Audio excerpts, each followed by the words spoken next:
This is probably one of the most disturbing comics I've ever read. If you remember what happened at the end of the last issue of Absolute Batman with Bane getting to Batman's friends, then you know this is about to get crazy. Because we've seen that Bane does not hold back. So make sure to stick around to the end of the video, because when I tell you this is the craziest issue of Absolute Batman yet, I am not lying. So this issue starts off with Batman, who just escaped from Arkham with the help of Killer Croc. Because if you remember from a few issues ago, Batman came to the island to save Waylon Jones, but he was too late and Waylon has now been transformed into pretty much the Killer Croc. Batman thanks Waylon for the save, but Waylon gives back one of the most devious side eyes, saying that now Batman has to save him. And Batman's like, oh yeah, of course, I swear I'll find a cure. But Waylon is not having it. He's in so much pain because of what they did to him at Arkham. All he thinks that can save him now is death. And at this point, Waylon is practically begging to die. So Batman tries, but he can't bring himself to kill one of his best friends. So Waylon is like, I'll just do it myself then. But Batman is not gonna let that slide, and he kicks him. So now Waylon is pissed off. I mean, just look at this dude. I would not want to piss that thing off. And Waylon really says, I should have left you in that place. Like, damn. And then he really just dips. We then cut to a flashback of Bruce and Selina as they're trying to buy an apartment. And the realtor says, oh, just a reminder, pets are not allowed in here, including cats. I wonder what that could be hinting at. Bruce is like, we'll take the apartment. But Selina can see that something is bothering Bruce, so she asks like, hey, what's wrong? Just talk to me. And he says it's about the fight between Waylon and Bibbo. And Selina's like, did you tell him the truth? And Bruce knows that Waylon is not gonna listen and that he really thinks he can win. So Selina says, then help him win. And obviously Bruce is like, how? And she really says, if the rules aren't fair, then stop playing by them. Hey, now we're talking, Selina. Then we pick back up in current time with Bruce waking up from recovering because of everything that happened with Bane and Killer Croc at Arkham. You also gotta remember all the surgical stuff that happened with Bruce that now get him looking like this. And he asks Alfred how long he's been out, and Alfred's like, it's been 20 days. 20 days? Damn! Even Bruce is surprised. He's like, 20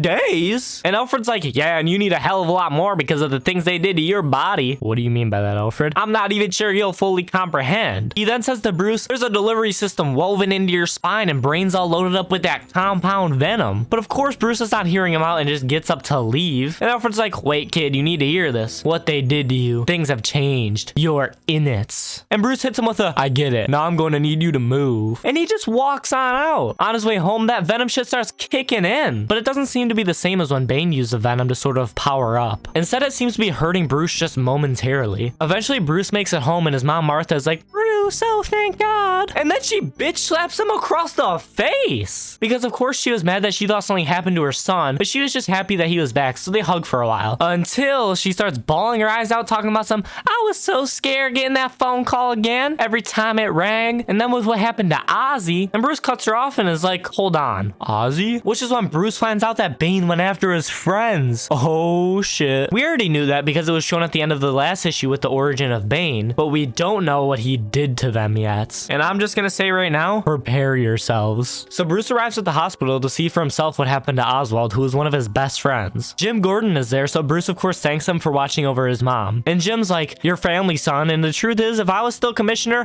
I'd arrest you myself before I let you walk out of this place without a doctor checking on you. But the new commissioner is like, I'm doing you a favor here, Wayne, out of respect for Jimmy, and gives Bruce 5 minutes to check on, in words of this cop, what's left of Oswald. And you can just see the pure disgust on Bruce's face as he walks in. That really was my face too, for real, because just take a look at what they did to my boy Ozzy. Oh my God. What could have possibly got bro looking like that? Even the doctor was like, I've never seen anything like this. She really said, whoever did this is an abomination. And that's when we see exactly what Bane did to Oswald. When Bane pulled up, Oswald's like, who the hell are you supposed to? And no, Bane doesn't even let him finish his sentence before grabbing his head so hard that his eyes look like they about to pop out. It starts slamming him into the ground and punching him over and over and over again. And that's where Leslie explains that Bane broke every bone in Oswald's body, even some bones in multiple places. And still somehow he missed every vital organ. In the words of Leslie Tompkins, it was precise, surgical, and even cruel beyond measure. And that's not even the craziest part. She then says if Oswald survives, he will be almost 2 feet shorter, and his hands and his feet, not the feet, right? He would live in constant pain for the rest of his life. So I guess that's how this version of Oswald becomes the Penguin. Instead of being born with a disfigurement, Bane really did my boy like this. And Bruce is just absolutely devastated to hear this, of course. He says, I'll do whatever I can. We all will. And he's like, has Harvey come by? Oh no, bro. So Dr. Tompkins is like, Harvey, did they not tell you? So obviously Bruce, of course, is like, tell me what? And she really says, Harvey is in the next room. So they head over to the next room and Leslie explains that Harvey is in bad shape. 3rd to 4th degree burns across the left side of his body, a straight 50%. Yes, you heard that right. Bane really burnt half this man's body to a straight 50%. It's almost as if he has 2 faces now, am I right? Oh, and that's not even the worst of it. She continues and says, they crushed his skull, cracked it down to the center. When the police found him, his head was basically lying in 2 separate parts. Holy! They really had to put this man's head back together? Bruce tries to comfort Harvey, but he's not having it. He just starts rambling about some, do you remember that one Trump cop when we were kids, Bruce? Lass. Always one step ahead, no matter how stealthy we try to be. And that's when we see this man Harvey really ran at Bane with just a glass bottle. I mean, props to him for trying to save his boy, but come on, man. Bane really just grabs this dude by the neck and just fists him. Wait, no, that does not sound right. Bane crushed his head with both his fists. We then come back to Harvey still yapping about some, like he knew all the shit we were hiding. And me, he had this special hate for me. You're fooling yourself, he'd say. You stick with these losers, they bring you down hard. And Harvey really says he was right. But honestly, I don't even blame him for saying that because just look at this. Bane really just put his foot on Harvey's head to hold him down and then continued to set him on fire? Like, oh my god. So Bruce tries to apologize and is like, oh, I'm so sorry, Harvey. This is all my fault. And Harvey literally says, yes,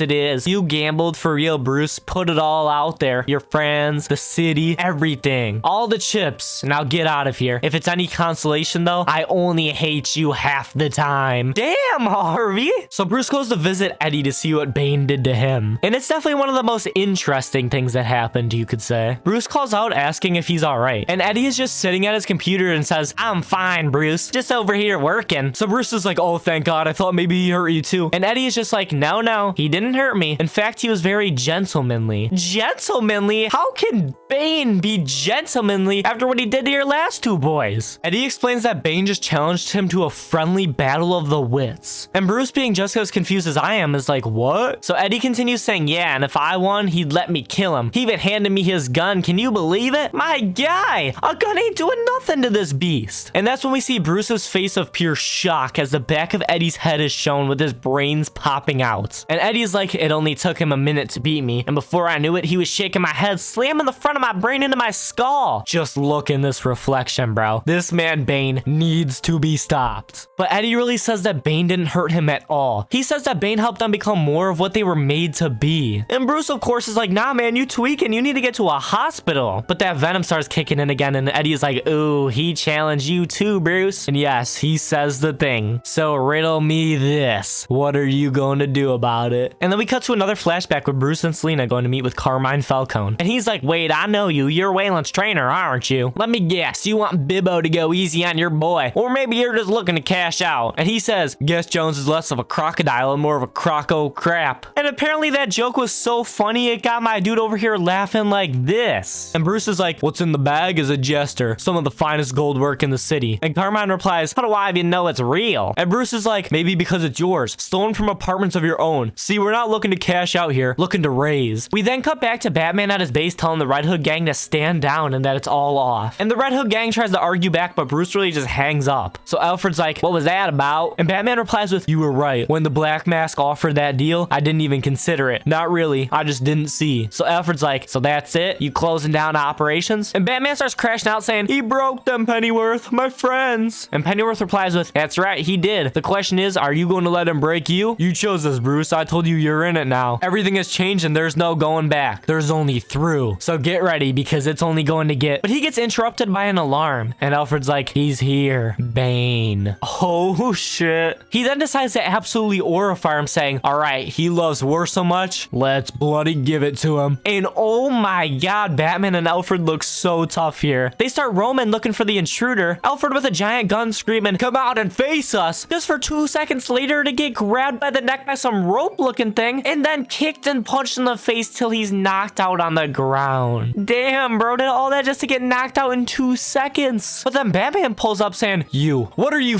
doing here?" And then it's shown to be none other than Selena Kyle, also known as Catwoman. Holy, that was a crazy issue. And even the cliffhanger ending, I can't wait to see how powerful Catwoman about to be. So if you want to see what happens next as much as I do, make sure to subscribe, because I will be covering the next issue as soon as it releases, since the series has been an absolute peak so far.